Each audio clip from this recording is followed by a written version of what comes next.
মন্ত্রিসভার বৈঠকে আরেকটি গুরুত্বপূর্ণ সিদ্ধান্ত রাজ্য সরকার গ্রহণ করেছে।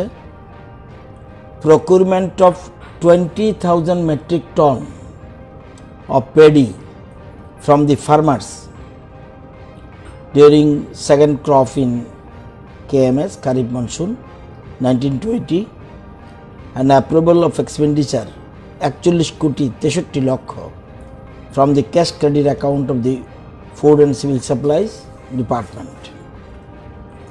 আপনারা জানেন যে আমাদের রাজ্য সরকার ক্ষমতা আসার আগে প্রতিশ্রুতি ছিল আমরা যদি ক্ষমতায় আসি আমরা কৃষকদের সহায়ক মূল্যে ধান ক্রয় করব। এটা ছিল আমাদের একটা এজেন্ডা এবং সেই এজেন্ডা ক্ষমতায় বসেই আমরা এই প্রথম ত্রিপুরা রাজ্যে যত মুখ্যমন্ত্রী ছিল, যত সরকার ছিল, কোনো দিনই কৃষকদের থেকে সহায়ক মূল্যে রাজ্য সরকার কোনো রকম ধান ক্রয় করেনি এফসিআই এর সহযোগিতায়। আমরা ক্ষমতায় বসেই 18-19 অর্থবর্ষে প্রথম ফার্স্ট ক্রপ ডিসেম্বর মাসে আমরা 10,405 মেট্রিক টন ধান ক্রয় করি। এর জন্য কৃষকদের হাতে টাকা গেছে 18 কোটি 20 লক্ষ। আবার 18-19 জুন মাসে, রবিতে ডিসেম্বর মাসের একদম 18, আবার 18-19 জুন মাসে আমরা 16,866 মেট্রিক টন ধান ক্রয় করি 8,618 জন কৃষক থেকে এবং কৃষকদের হাতে টাকা পৌঁছায় 29 কোটি 51 লক্ষ এবং সেই রেটটা ছিল 17 টাকা 50 পয়সা পার কেজি। আপনারা জানেন সেই সময় কৃষকরা ধান বিক্রি করতে পারত না, 8, 9, 10 টাকা মাত্র কেজির দাম ছিল। যখন রাজ্য সরকার ঘোষণা দেয় তারপরেও মাঝে মধ্যে কিছু ধানের দাম উঠেছিল, কিন্তু 17 টাকা 50 পয়সা ধরে রাজ্য সরকার ধান ক্রয় করে। আবার 19-20 ডিসেম্বর মাসে, গত ডিসেম্বর মাসে আবার 12,891 মেট্রিক টন মানে 7,909 জনের কাছ থেকে 23 কোটি 39 লক্ষ টাকা কৃষকদের কাছে। এবার রেট আরেকটু বেশি, 18 টাকা 15 পয়সা। এখন আবার আমরা 20,000 মেট্রিক টন ধান কৃষকদের থেকে কেনার সিদ্ধান্ত গ্রহণ করেছি। আজকে মন্ত্রিসভা অনুমোদন দিয়েছে। এই জন্য কৃষকদের কাছে যদিও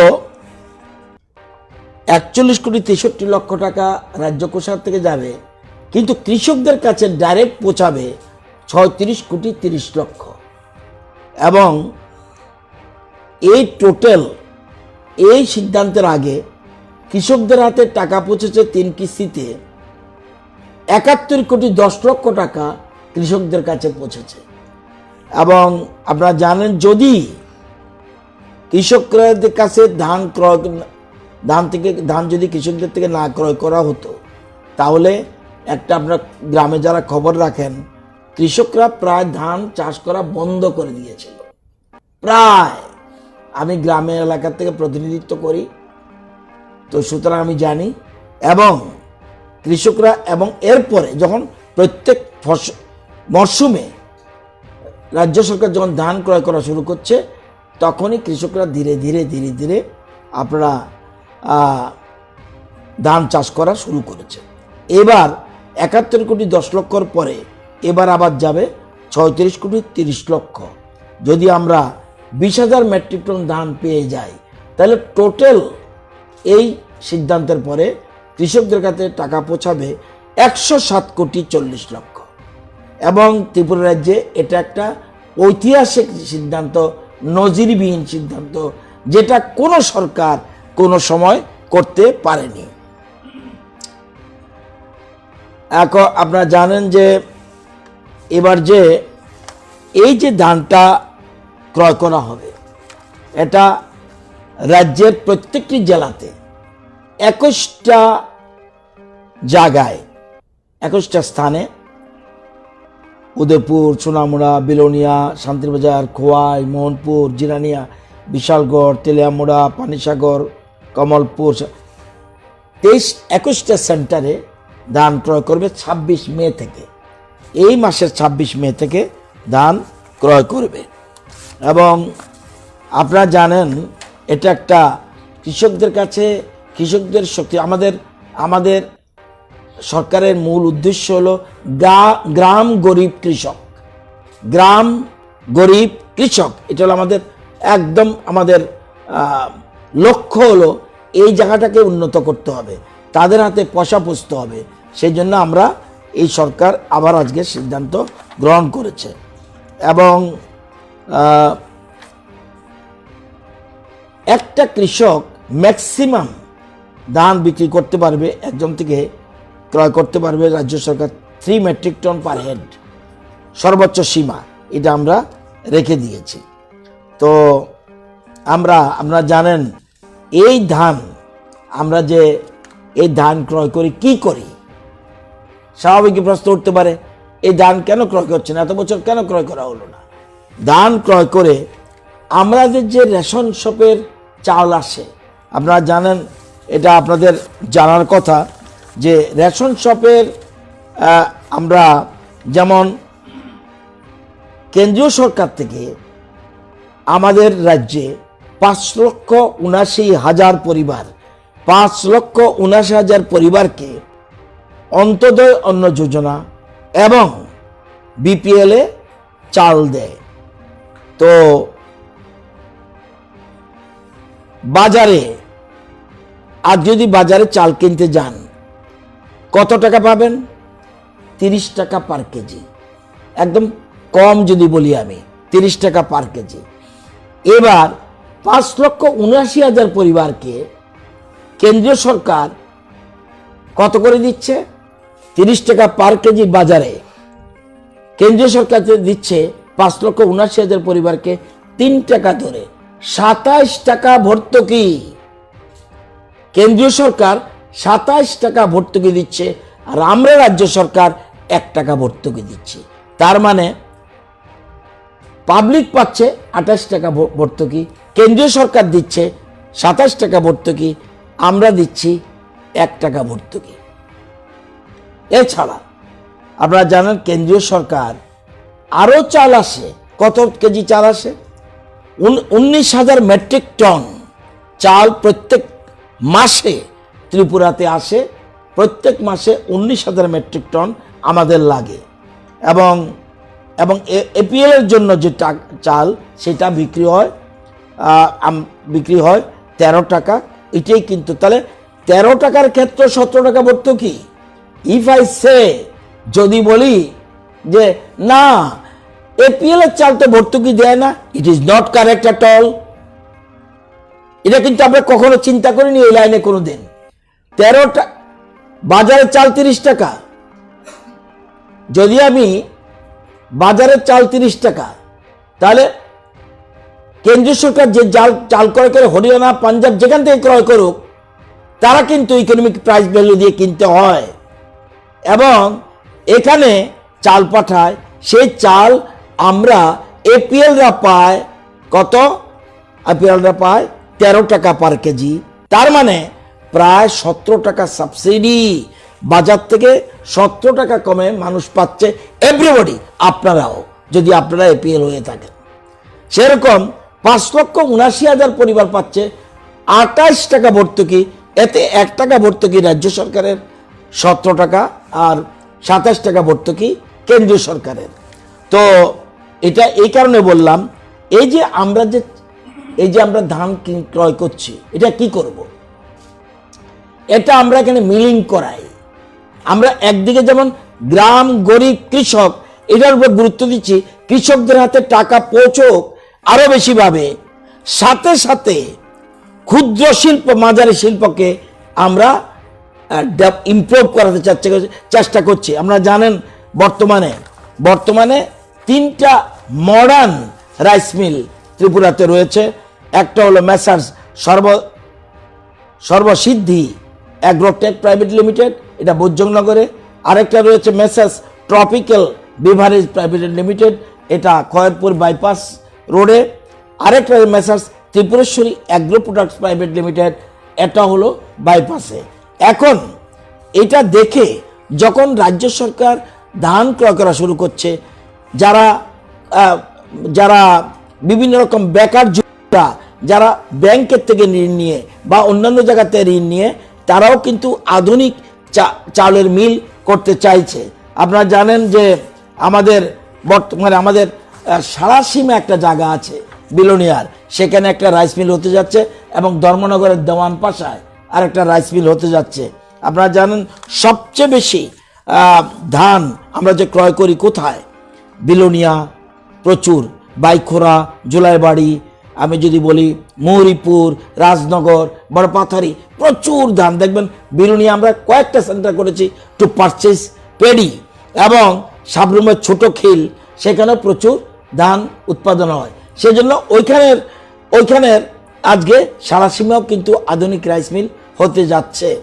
সেখানে যদিও কেন্দ্রীয় সরকার যে মিলিং চার্জ দেয় এফসিআই মিলিং চার্জ অনেক কম, 10 টাকা। আমাদের যখন আমরা এই যে বেশি টাকা লাগছে কেন, যখন আমরা প্রথম ধান ক্রয় করি তখন রাইস মিলে আমাদের যে টেন্ডার করেছিলাম সেখানে প্রথম 150 টাকা পার কেজি। প্রথম যখন ধান ক্রয় করেছিলাম আমরা কেন্দ্রীয় সরকার থেকে পাই 10 টাকা পার কেজি মিলিং চার্জ। আমরা কত দিয়েছি টেন্ডারে? 100। সরকার সেখানে অতিরিক্ত টাকা গেছে। এই যে আমরা প্রত্যেক বছর ধান ক্রয় করতে গেছে, প্রথম বছর 3 কোটি টাকা রাজ্য সরকারের কোষাগার থেকে গেছে, পরের বছর 3 কোটি টাকা, এর পরের বছর 3 কোটি টাকা, এবার যাবে 4 কোটি টাকার, কারণ চালের পরিমাণ, ধানের পরিমাণ বেশি। এটা যাচ্ছে, ওই সব কিছু ঠিক আছে, ট্রান্সপোর্টেশন কস্টটা পাই, মিলিং চার্জটা তারা দেয় 10 রুপিস পার কেজি। আর আমরা পার কেজি নয়, পার 100 কেজি, পার কুইন্টাল আমরা দিচ্ছি। এবার দেখুন, প্রথমবার 150 টাকা, এরপরও 150 টাকা, এবার কত টেন্ডারে? 83 রুপিস। কেন? কম্পিটিশন ইজ দেয়ার, টেন্ডারের কম্পিটিশন হচ্ছে। এবার সারাসীমা যখন হবে, এবার ধর্মনগর পাশে যখন হবে, তখন কম্পিটিশন আরও হবে। ধীরে ধীরে একদিকে ক্ষুদ্র শিল্প বাড়ছে, মাঝারি শিল্প, ক্ষুদ্র শিল্প বাড়ছে, তারাও আস্তে আস্তে আধুনিক চালের মিল বানাচ্ছে, এবং আমরাও ধীরে ধীরে কমিয়ে আনছি।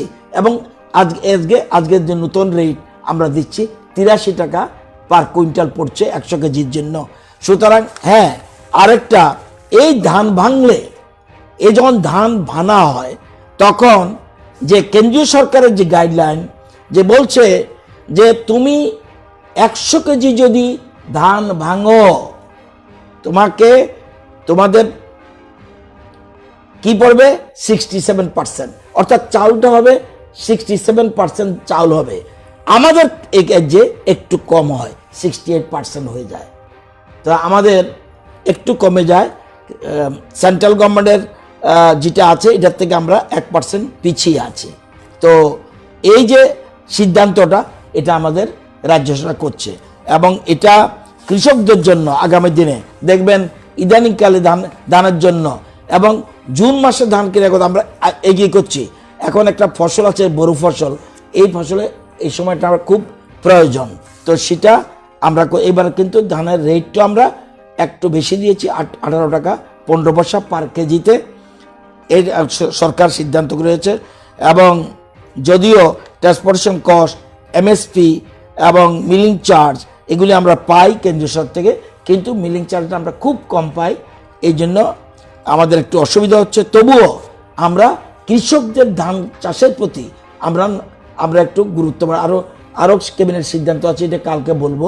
সুতরাং শুধুমাত্র এই সিদ্ধান্ত না, কৃষকদের আরও বেশি যারা ফসল উৎপাদন করে তার জন্য আরেকটা সিদ্ধান্ত আজকে আমরা নিয়েছি, সেটা আমি কালকে ব্রিফিং করব। তো এই সিদ্ধান্তটা এই রাজ্যের মানুষ কৃষকদের প্রচুর চাহিদা, ধান ক্রয় করুক, ধান ক্রয় করুক। তার মানে আমরা এই 2 বছরে 4 বার আমরা ধান ক্রয় করার 3 বার করে ফেলেছি। এবার আবার 26 মে থেকে ধান আমরা 20,000 মেট্রিক টন ক্রয় করব। 18 টাকা 15 পয়সা, আগে ছিল 17 টাকা 50 পয়সা, আমরা বাড়িয়ে দিয়েছি। তো কৃষকদের হাতে পয়সা যাক, এটা আমাদের মূল টার্গেট, এবং এই জন্য আমাদের অতিরিক্ত টাকা খরচ যাবে, কৃষকদের হাতে বেশি পয়সা যাক, এটি যাওয়ার টার্গেট। এবং আপনারা জানেন যে বহুত রাজ্য এটা করে না, কিন্তু ত্রিপুরা সরকার ছোট্ট রাজ্য, তার সোর্স অফ ইনকাম খুব কম, তারপরে কিন্তু এত বড় মেজর সিদ্ধান্ত, ঐতিহাসিক এবং নজিরবিহীন সিদ্ধান্ত কিন্তু গ্রহণ করতে পেরেছে। আজকে ক্যাবিনেট এটার অ্যাপ্রুভাল দিয়েছে, 26 তারিখ থেকে ফুড ডিপার্টমেন্ট ধান ক্রয় করা শুরু করবে।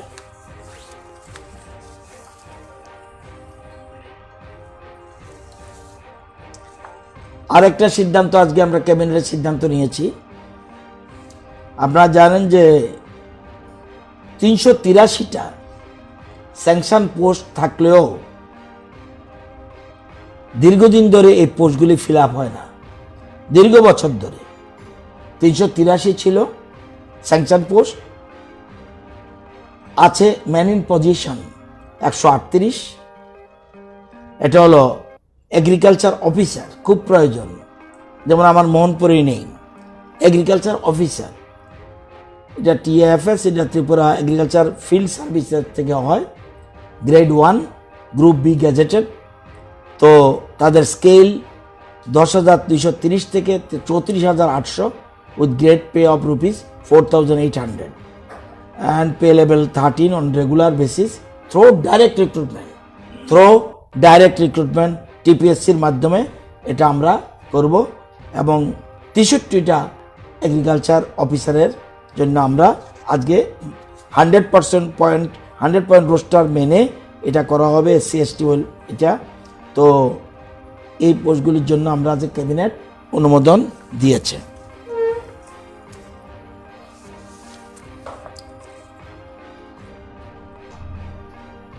আমরা rules of executive business of the government of the state of Tripura 1972, যেটা এটা আমরা অ্যামেন্ডমেন্ট করেছি একটা বিষয়ের জন্য, ছোট্ট হলেও এটা গুরুত্ব অপরিসীম। ত্রিপুরা ফায়ার সার্ভিস, এটার নাম এখন থেকে হবে Tripura fire and emergency service. আপনারা জানেন ফায়ার সার্ভিস শুধু আগুনই নিবায় না, তাদের এছাড়াও রেস্কিউ অপারেশন, তারপর ডিজাস্টার ম্যানেজমেন্টের সাথে তারা যুক্ত, ফ্লাডের সময় তাদের ভূমিকা থাকে, উদ্ধার কার্যে থাকে, বিভিন্ন প্রাকৃতিক দুর্যোগ, মানুষসৃষ্ট যে দুর্যোগ, এসবের থেকে এদের ভূমিকা আছে। সেজন্য রাজ্য সরকার ক্যাবিনেট এটার নামটা চেঞ্জ করে ত্রিপুরা তাদের কাজের সাথে সামঞ্জস্য যেন থাকে, সেজন্য Tripura fire and emergency service এটার জন্য আমরা মন্ত্রিসভা অনুমোদন দিয়েছি, অ্যামেন্ডমেন্ট করা হয়েছে।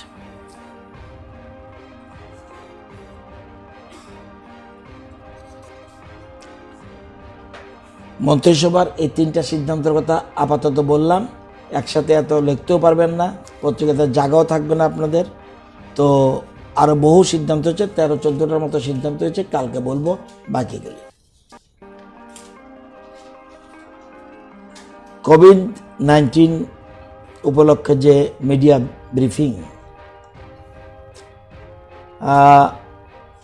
সারা পৃথিবীতে 46,96,849 people and cost 3,15,131 people deaths. এটা হলো সিচুয়েশন। আর আমাদের total personal under surveillance 18,604, personal completed observation period 14 days 14,003, facilitation কোয়ারেন্টাইনে রয়েছে 253, হোম কোয়ারেন্টাইনে রয়েছে 4348, 4348। Sample collection 16,269, 16269। Tested 15,083, positive 169, sample negative 14,914। Patient recovered 116। Total number of patients under treatment 51। কালকে একজন সাংবাদিক বন্ধু বলছিল যে অ্যাক্টিভ কেস সাধারণত মাইল্ড, ভেরি মাইল্ড যাই হোক, যখনই ট্রিটমেন্ট সেন্টার থাকে এটা সবগুলি অ্যাক্টিভ কেস, যখন চলে যায় তখন এরা অ্যাক্টিভ থাকে না। এটা হলো তার মানে 51 যা ট্রিটমেন্টে আছে সেটা। আর positivity rate in our state, number of deaths 00, COVID-19 positive rate 0.33, মানে একও না আধাও না, 0.33। রিকভারি রেট 68.63 এবং fatality rate 0। Test per million 3773, 3773। তো এখানে আপনারা জানেন ইন্ডিয়াতে টোটাল কনফার্ম কেস 1,03,25, আমাদের 169। অ্যাক্টিভ কেস অল ইন্ডিয়া 58,802, আমাদের 51। রিকভার্ড 39,173 অল ওভার ইন্ডিয়া, আমাদের 116। ডেথ রেকর্ড ইন্ডিয়া 3,163, আমাদের নর্থ ইস্টে 3, আমরা 0। রিকভারি রেট অল ইন্ডিয়া গড় 39%। নর্থ স্টেটস 57.7%, আমরা 68.6%। অন্ধ্র 63.82, মানে আমরাই রিকভারি রেটে ফার্স্ট পজিশন ইন ইন্ডিয়া, কারণ Andhra 63.82, Maharashtra only 24.07, JNK 47.25, death Delhi 44.6, Tamil Nadu 37.47। আমরাই এখন পর্যন্ত highest recovery rate. Total sample tested in India 24,04,267, আমরা 15,083। টেস্ট পার মিলিয়ন জাতীয় গড় 1745 প্রতি 10 লক্ষে, আর আমরা হলাম প্রতি 10 লক্ষে 3,773। আমাদের উপরেও রয়েছে, আমাদের উপরে দিল্লি এখন আমাদের, বিশেষ করে ক্ষেত্রে টেস্টের ক্ষেত্রে দিল্লি আমাদের উপরে রয়েছে। দিল্লি আমাদের উপরে 4টা স্টেটই রয়েছে, আমাদের উপরে রয়েছে দিল্লি ফার্স্ট পজিশন 7052, সেকেন্ড পজিশনে রয়েছে অন্ধ্র রয়েছে 4764, মহারাষ্ট্র 2312, তামিলনাড়ু আমাদের থেকে বেশি 4463, জম্মু কাশ্মীর 6711, দিল্লি 7052। আমাদেরটা বললাম তো, তাদের টেস্ট পার মিলিয়ন ভালোই। রিকভারি রেট আমরা দেশের মধ্যে সর্বোচ্চ জায়গায় রয়েছে। তো দিস ইজ দ্য সিচুয়েশন। আর নর্থ ইস্টের কেসের ক্ষেত্রে আসাম অনেক কম, 1105, বাকিগুলি 1000 নেই। নাগাল্যান্ড 500 হয়নি, সিকিম 1637, অরুণাচল 2435, মিজোরাম 237, মণিপুর 550, মেঘালয় 898, আসাম 1105, আমরা 3773।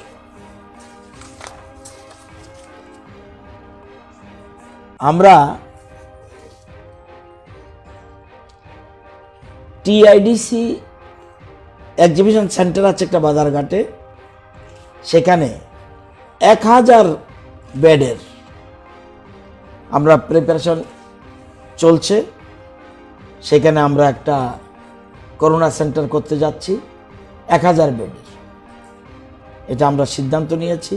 এছাড়া আগেই আমরা 5টা জায়গায় আমাদের ছিল 8টা ডিস্ট্রিক্টের মধ্যে, আগে বলছি আগে 5টা জেলায় আমরা, যেমন শহীদ ভগৎ সিংয়ে 300, তারপরে গোমতীতে আমরা 10 বেড, ধলাইতে 50 বেড, খোয়াইতে 10 bed, south Tripura 10 bed, north Tripura 10 bed, সিপাহীজলা 20 বেড, এটা লালসিংমুড়া পিএসসিতে, এটা আগে জানেননি আপনারা। আর উনকোটিতেও বাকি রয়েছে, উনকোটিতেও চিহ্নিত হয়েছে নিশিরঞ্জন নন্দিতা মেমোরিয়াল পিএসসি, সেখানে 20 বেডের আমরা, অর্থাৎ প্রত্যেক ডিস্ট্রিক্টে আমরা যেটা করার কথা ছিল সেটা আমরা অলরেডি উনকোটিটা চিহ্নিত হয়েছে, বাকিগুলি হয়ে গেছে।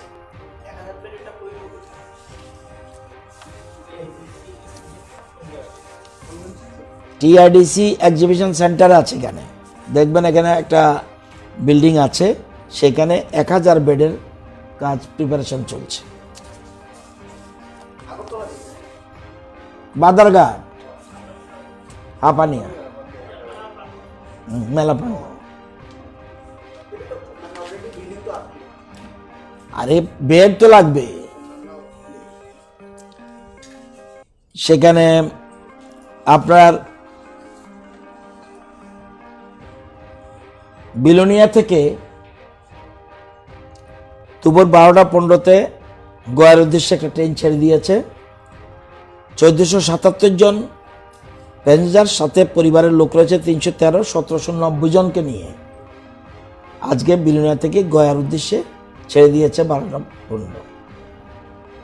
এবং কালকে 20 তারিখ দুপুর 12টায় আগরতলা থেকে প্রয়াগরাজ, সেখানে 3টা স্টপেজ হবে, within the state, Jirania, Ambassa, Kumarghat. কালকে বলেছিলাম শুধু জিরানিয়া আর কুমারঘাট, এখন আবার জিরানিয়া, আমবাসা, কুমারঘাট 3টা স্টপেজ হবে। বৈরাট জেলা এলাহাবাদ আরে প্রয়াগরাজ যাচ্ছে। 21 তারিখ কোনো ট্রেন নেই। 22 তারিখ আমরা আসাম থেকে একটা ট্রেনের আনার চেষ্টা করছি।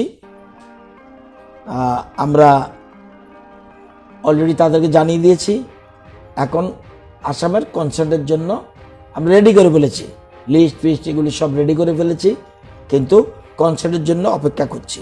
আমরা রেডি 22 তারিখে, এবং 22 তারিখে যাতে রওনা দিতে পারে আসাম থেকে একটা ট্রেন, এটা আমরা প্ল্যানিং করছি। 23 তারিখে আমবাসা টু নোয়াদা বিহারে 12টায়, এবং ধলা এবং উনকোটির যত বিহারের লোক আছে তাদেরকে নেওয়ার জন্য আমরা সেখানে চিন্তা ভাবনা হয়েছে, অলরেডি মোটামুটি কথাবার্তা ফিনিশ। 24/5 গোমতী থেকে আরেকটা ট্রেন বিহারের জন্য যাওয়া যায় কিনা আমরা রেডি করছি, গোমতী থেকে ছাড়ার জন্য আশা করি, এবং 24 তারিখে যাবে। 25-26 এই 2 দিন ঝাড়খণ্ডের জন্য ট্রেন ছাড়ার কথা চিন্তা করছি। ঝাড়খণ্ড কনসেন্ট দিয়েছে, সুতরাং আমরা ঝাড়খণ্ডেও একটা এই 25-26 ঝাড়খণ্ডে পাঠানোর জন্য আমরা প্ল্যানিং করছি। অ্যাব্রোডের কালকার যে ইনফরমেশন তাই, এর মধ্যে নতুন হলো ত্রিপুরাতে 3 জন বিদেশি আটক ছিল, আটকে পড়েছিল। গ্রিকের 2 জন, জর্ডানের 1 জন, তারা উদয়পুরে ছিল। একজন আজকে জর্ডানের যিনি, উনি আজকে দিল্লি চলে গেছেন বাই কার। তো বাকিটা বাই রোডে চলে গেছে, দিল্লিতে রওনা দিয়েছে। আর গ্রিকের 2 জন এখানে আছে। আর বাইরে যে 162 নতুন করে নতুন ডেভেলপমেন্ট আজকে নেই।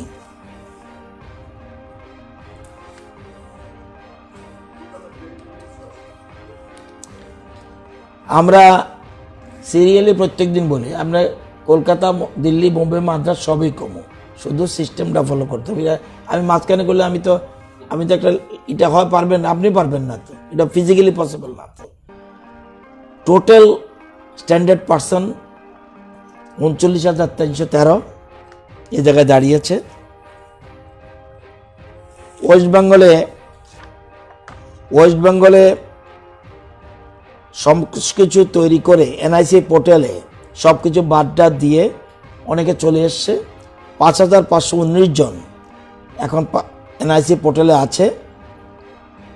আজকে আমরা 3টা ট্রেনের জন্য আজকেই লিস্ট, অর্থাৎ ফিল্টার করে, লিস্টটা ফিল্টার করে, ডাবলিং টুপলিং অনেকগুলি আছে, এই জন্য ফিল্টার করে আজকে পাঠাচ্ছি। 21 তারিখ আসবে ওরা, 21 তারিখের আগে ওরা ছাড়বে না, রাজি নয়। কারণ ওদের কাছে খবর তাদের ঝড়ের আশঙ্কা রয়েছে, আমফান আসতে পারে তাদের উপর দিয়ে, সেজন্য 21 তারিখের আগে তারা কোনো কথা দিতে রাজি নয়। আসলেও ঠিক তাদের, সেজন্য ওরা রাজি হয়েছে 3টা ট্রেনে ছাড়বে, কিন্তু 21 তারিখের আগে কোনো ট্রেন ছাড়তে পারবে না। তারা ওই ঝড়ের জন্য ঝড়ের আশঙ্কা করছে।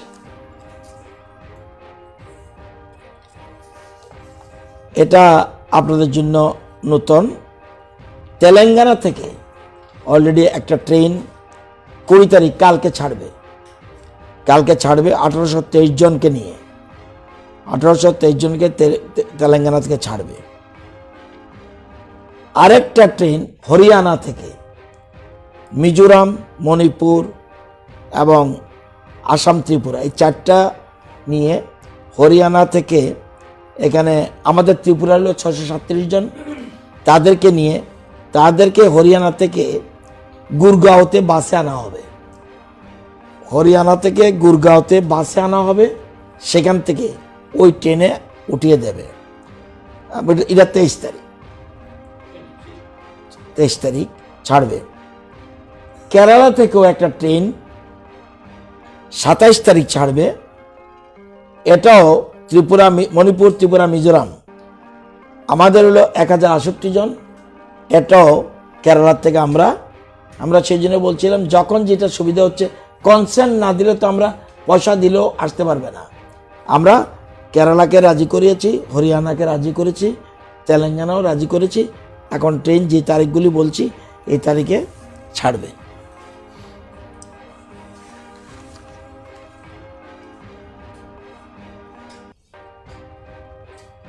তেলেঙ্গানা যে ট্রেনটা ছাড়বে সেটা হলো 20 তারিখ বলছি, 20 তারিখে ছাড়বে। সকাল একবার বলছে তারা, সন্ধ্যা আবার বলছে সকাল, সেই জন্য আমরা একটু ডাউটে আছি। তবু আমাদের ডেট কনফার্ম, 20 তারিখ ছাড়বে।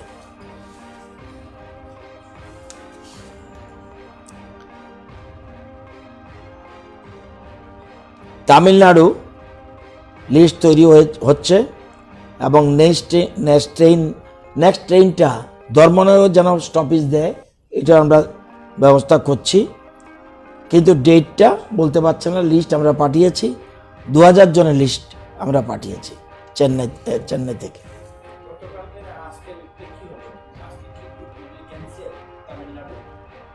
তামিলনাড়ুতে ওইটা না রাখেন, 1 মিনিট। তামিলনাড়ু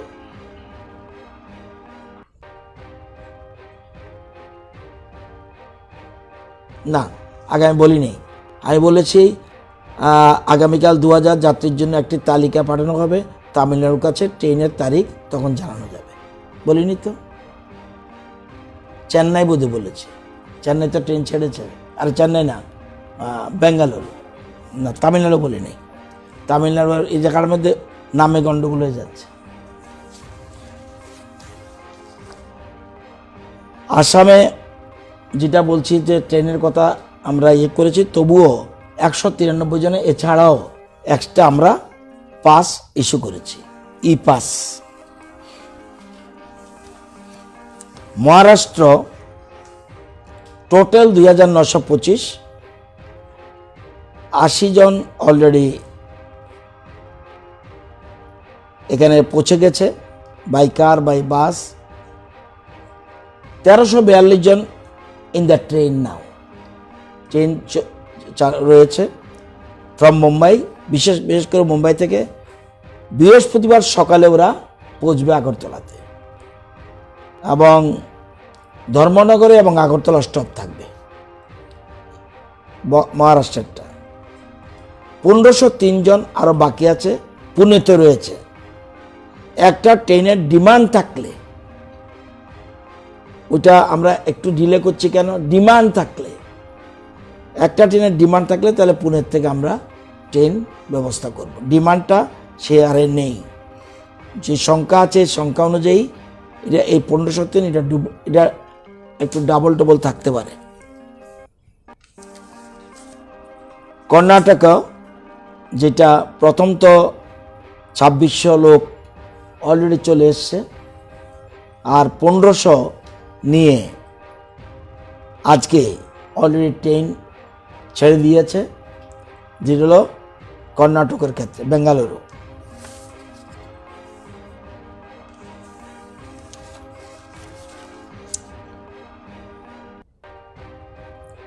টোটাল 6965 জনকে সাহায্য করা হয়েছে। টোটাল টাকার পরিমাণ 2,47,32,620, যারা standard people outside the state. 1185টা এটা পেন্ডিং, এই কারণে ব্যাংক ক্লিয়ার করতে পারছে না টাকা ঢুকেছে না ঢুকেনি, এই ব্যাপারটা কনফিউজড। সেই জন্য নম্বরের গণ্ডগোলের কারণে 1185। এর মধ্যে আবার অনেকে আসতে পারেনি বলে সেকেন্ড রাউন্ড টাকা দেওয়া হচ্ছে, সেকেন্ড ফেজ। এর মধ্যে 244 জনকে 6,95,400 টাকা আবার দেওয়া হয়েছে, আর 629 জন আন্ডার প্রসেস। যারা আসতে পারেনি তাদেরকে তো লকডাউন যেহেতু চলছে, তাদেরকে সাহায্য, সেকেন্ড পেজ শুরু হয়েছে। ফার্স্ট পেজের 1185 বাকি আছে, এটা একটু ডিসপিউটেড কেস। 2,47,32,620 মোটামুটি, যেটা দিল্লি আগামীকাল, এটাই আবার 25 পাসে আগরতলা থেকে যাবে। 20/5 আগামীকাল 7:50 আগরতলা থেকে, এটা 7টায় 25 তারিখ। এই হলো যতটা আমার নলেজে আছে ততটা ব্রিফিং করলাম। অনেক কিছু যেটা সম্ভব হয়নি এটা দিতে পারিনি।